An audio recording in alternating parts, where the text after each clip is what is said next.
Good morning, sir. Mauday ni siya ang sumpay sa types of nationalism. First is religious nationalism. When a nation is connected to a specific religion, example, Hindu nationalism in Indian. Ang religious nationalism is kung ang imong pagka-Pinoy o ang imong pagka-relihis, gusto murag barkada kayo, dili pwede magbulag. Like example sa Pilipinas, tagan ang Katoliko.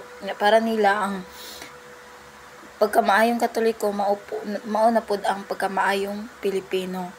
Next is Fan nationalism, unites people with the same culture or language across countries. Example, Fan Arabism. Fan nationalism is kung daghan ang grupo sa nga parehas o culture, pinulungan o istorya, gusto mag-uban-uban bisan lain-lain sila og nasod. Like ang example ang Fan Arabism, kung gusto nila nga magkahiusa ang tanan Arabo sa Middle East, bisan pa lain-lain ilang mga nasod, murag family reunion, like family reunion. Next is diaspora nationalism.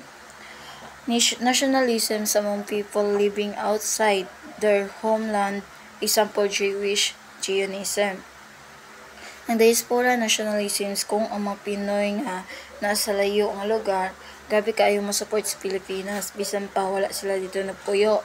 Example, mga OFW ang bisan layo sa Pilipinas, permi magpadala og kwarta sa ilang pamilya, maapil pag mga party sa Filipino community, unya proud pa jud kaayo nga mo represent sa Pilipinas. Next is stateless nationalisms, groups wanting their own country but don't have one. Example, the Curbs. Ang stateless nationalisms is kung ang usa ka grupo sa mga tao gusto nga magtukod og ilang kaugalingon nga nasod, pero wala pa sila kaugalingon teritoryo o gobyerno. Kibali naghuna-una sila nga naa sila sarili nga nasod pero wala di ay. Example ka ang mga Kurd nga nagpuyo sa Turkey, Syria, Iraq or Iran. Gusto nga magtukod og ilang kaugalingon nga nasod nga gitawag og Kurdistan. Mag-imagine pa lang sila nga naa sila kaugalingon lugar bisag wala sila kaugalingon nga nasod.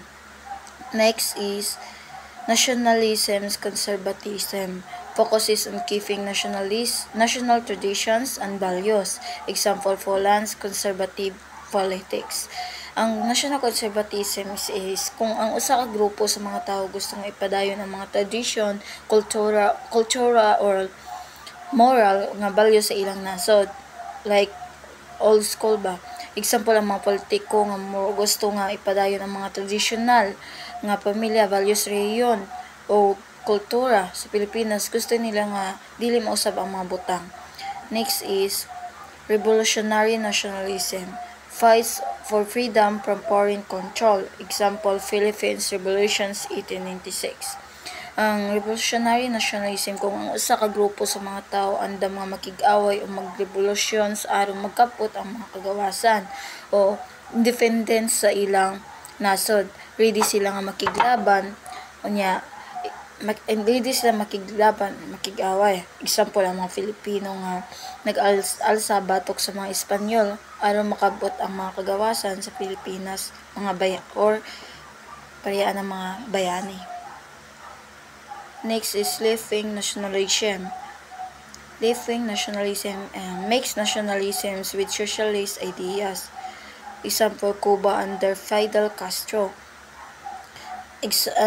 Left-wing nationalism is kung ang usa ka grupo sa mga tao nagsuporta sa nasyonalismo pero nagtuusab sa mga prinsipyo sa sosyalismo, sama sa pagkapantay-pantay, hustisya sosyal ug mga proteksyon sa mga katungod sa mga trabahante.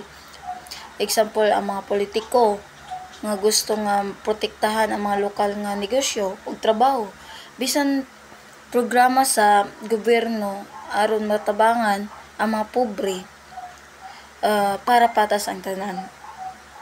Like ang politiko nga gusto mo protekta or ang mga lokal nga negosyo ug trabaho pero nagsuporta usab sa mga programa sa gobyerno. Next is thank you.